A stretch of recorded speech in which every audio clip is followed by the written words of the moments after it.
As I mentioned, our guest is the editor-in-chief of Commercial Integrator magazine. We're very pleased to have him with us today. Dan Ferrisi, why don't you come on in? Dan, are you there? I am here. You Thank you are so much, indeed. Justin, for having me. I really appreciate it. Well, thanks for joining us. This is a great topic, and I hope our audience finds it as useful and interesting as I do. So why don't we start with the very basics? And this might even seem like a silly question, but I want to hear your answer. What is recurring revenue? So it's definitely not a silly question. Commercial Integrator exists to be a business handbook for those in the commercial integration industry. And if integrators are trying to make their business better, there's no such thing as a silly question. It's just about trying to find those strategies. And some of them are really kind of outside of the box and they require some thought and they require some planning. What is recurring revenue? It's a regular cadence of income, whether it's a monthly cadence, a quarterly cadence, annual. The idea of having a regular flow of income, it tends obviously to help with integrators' cash flow. It lends predictability to an integrator's books. So you don't have these big infusions of cash with one capital project, and then there could be a drought or a backup or something, and then you can run into cash flow issues. So it's kind of a shift from that capital expenditure CapEx model to an operational expenditure or OpEx model. So just drifting away again from those one-time project-based cash infusions to a predictable, regular cadence where you can build your cash flow and your books around it. Yeah, yeah. Um, I was going to ask what's so important about recurring revenue. You just talked about this cash flow and sort of the bookkeeping element of it, which makes total sense to me. What are some of the other reasons that a recurring revenue model is important and valuable? I think one of the most important reasons, other than those cash flow issues, centers on just having strong relationships with your clients. I mean, I think everyone in the integration industry would probably agree that it's much, much easier once you have a client to retain them and do project after project or service after service with them than doing a project, closing it out, and then trying to find an entirely new prospect. So I think one of the real benefits of RMR is also just the stickiness aspect. It's going to keep you in Hmm. front of that client day after day, week after week, month after month. If they have other projects or other services that they need, you're going to immediately come to mind, and you may not have to have like any kind of a bid situation or a competitive situation, because if you've serviced them as well as you potentially could, they might just say, I want to work with your firm, period. And then it's, right in your hands. You don't have to compete. You don't have to bid. You There's don't have to deal with a consultant and try to win the bid.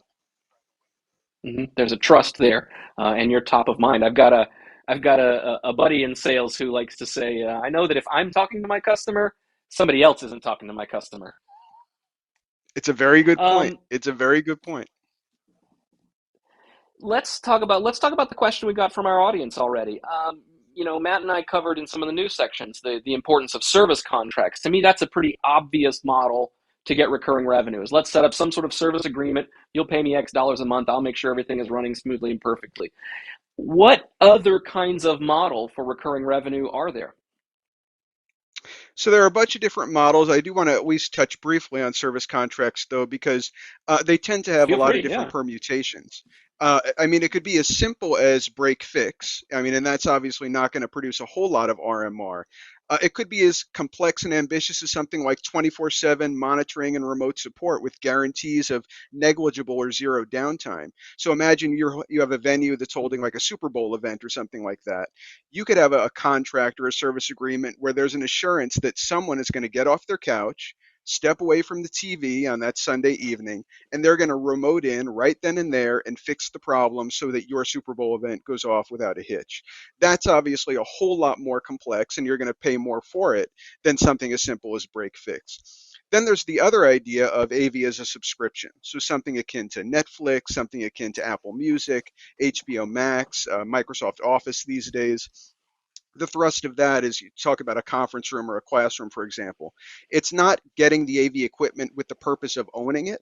It's getting the AV equipment with the purpose of using it and only using it, just like you don't own Microsoft Office anymore, you just use it. So you would pay monthly or Mhm. quarterly or yearly to use the gear, and it's kind of taking the whole concept of ownership out of the equation. And there are companies like Tamco, and I'm not affiliated with them, I'm just mentioning them because I happen to have heard a presentation recently where they kind of finance that initial gear outlay. And that's one path of doing things. They get their money obviously by financing the outlay, and then they make money on the interest and all of that. But they work with integrators, and then an integrator gets a cut of that monthly money for integrating the system and then servicing and maintaining the system.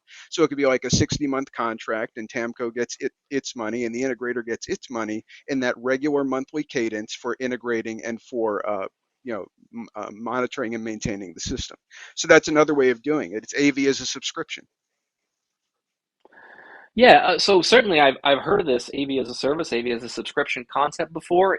That seems to me like what do I say, like sort of as far as we can go. At that point we've sort of virtualized the whole thing. I know that I think Volvo does this with some cars now. It's not even a lease; it's a subscription. You pay $600 a month, you get a Volvo XC40 or something for 2 years, and then you just give it back at the end. Um, is that as far as we can go? Is there any other crazy model out there? I don't think so. Just exploring the space a little. I think given the relative hesitance of some people to approach anything other than a capital expenditure, I think that's probably as far as we can go right now, because when I was listening to that presentation, there was a lot of interest, there was a lot of engagement, but there was also a lot of skepticism. So I think just that model Mhm. itself, the Microsoft Office model, is revolutionary enough and surprising enough to a lot of people that that's probably as far as we can go in the immediate term. But obviously, there's a lot of work to do to embrace even something like that. We're not anywhere close to it at this point. I was setting up to ask, do you think we can get to a world of entirely subscription based AV? I think you just told me not right now. So let me ask this: what needs to happen, or what could happen, or tell me it's impossible, to get to a world sometime down the road where practically all, let's say commercial AV, because I'm going to imagine that residential AV is going to be very different. But let's say that all commercial AV is by a service. Do you think we can approach that world, and if so, what would need to happen? I think we may be able to approach that world, but I really don't think we're ever going to be entirely subscription based or AV as a service based. And I don't say any of this pejoratively, but I mean there's still people who subscribe Sure. to print newspapers and they're not going to read their news online. There are still people who watch DVDs and they're not going to necessarily stream their content. It's just to say that some people like to stick to established ways, and there are integrators right now, many Hmm. of them, who are making millions and millions of dollars in revenue doing capital projects, and it's going to be hard to convince them to tear up a model that for years and decades has worked for them and shift entirely to something new. But I do think it's Hmm. doable to move from 4 or 5% services or 4 or 5% subscription in terms of revenue to something approaching 25%. I think that's doable. And one of the reasons, one of the impetuses I think for doing that is just the margin aspect.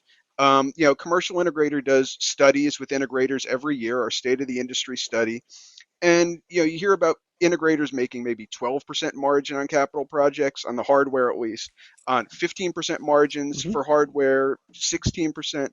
When I talk to my friend Tom LeBlanc and Chuck Wilson at NSCA, they say they think overhead for a lot of integrators is in the mid to high 20%. So if your hardware margins are below your overhead, that is problematic. And yes, you can make it up in labor, you can make it up in other things, but the idea is if you're a capital expenditure based integrator and your margins on hardware are so small relative to what your overhead is, that should, I think, give you a reason to say there has to be a better way of doing this. Because otherwise you're just clawing for every dime and every nickel. Yeah, that's amazing. And I'm thinking what that's really going to do is clamp down on your ability to have inventory. And here we are in a supply chain constrained world where inventory can be a massive advantage.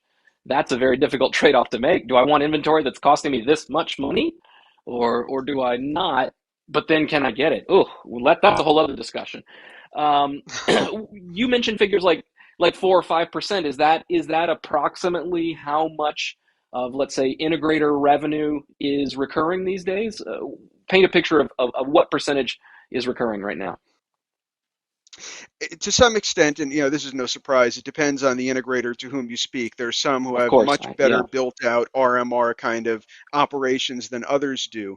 But it seems like most of those to whom I speak are in the single digits. But that isn't to indicate that they aren't growing rapidly. I mean, Commercial Integrators, Integrator of the Year, Logic Integration.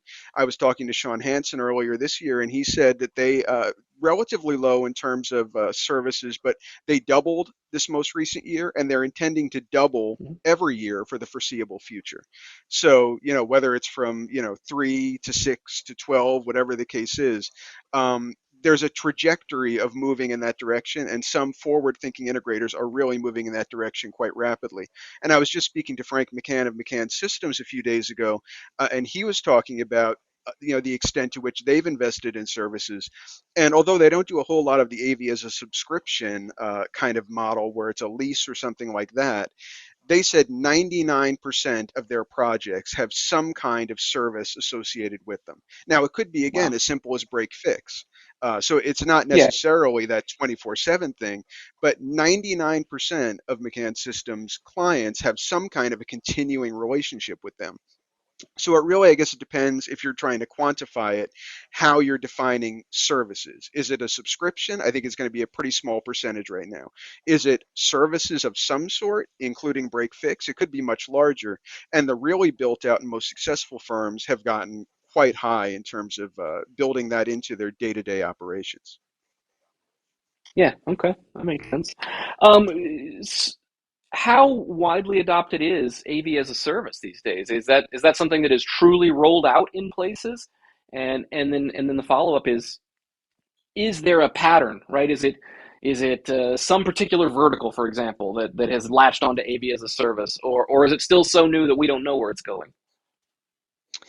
Um, I wouldn't say that it's necessarily so new that we don't know where it's going, but I think that you're seeing different permutations of it in different areas. I mean, certainly when you're thinking about like corporate entities and schools, education venues, things of that nature, which of course are kind of the backbone in a lot of respects of the commercial integration market. I mean, I don't have data in front of me, but when you think about integrators that specialize in the commercial space, you would imagine a lot of what they do is enterprise, a lot of what they do is corporate, a lot of what they do is education. And a lot of those clients have very little tolerance for downtime, very little tolerance for saying, oh, we have to close down the classroom, we have to close down that venue, or Mhm. the conference room isn't available today, despite the fact that we have an important client coming in and we have an essential meeting to hold.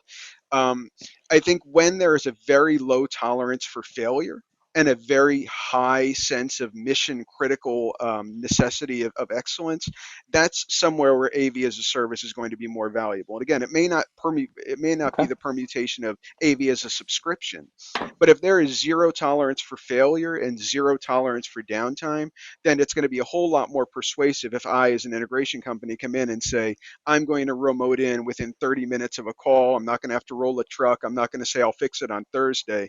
I can have someone remote in. This is their cell phone number, and they will be available to you, or one of their colleagues will be available to you immediately to make sure that that class goes off without a hitch, that meeting goes off without a hitch, and you don't have to send the students home or send that executive home without having had the conversation. Yeah, that makes sense. And maybe that speaks to just how broadly this might be successful. I'm thinking back. We had a guest on a few episodes ago. I can't remember who or what, but basically they said something like, everyone thinks their own business is mission critical.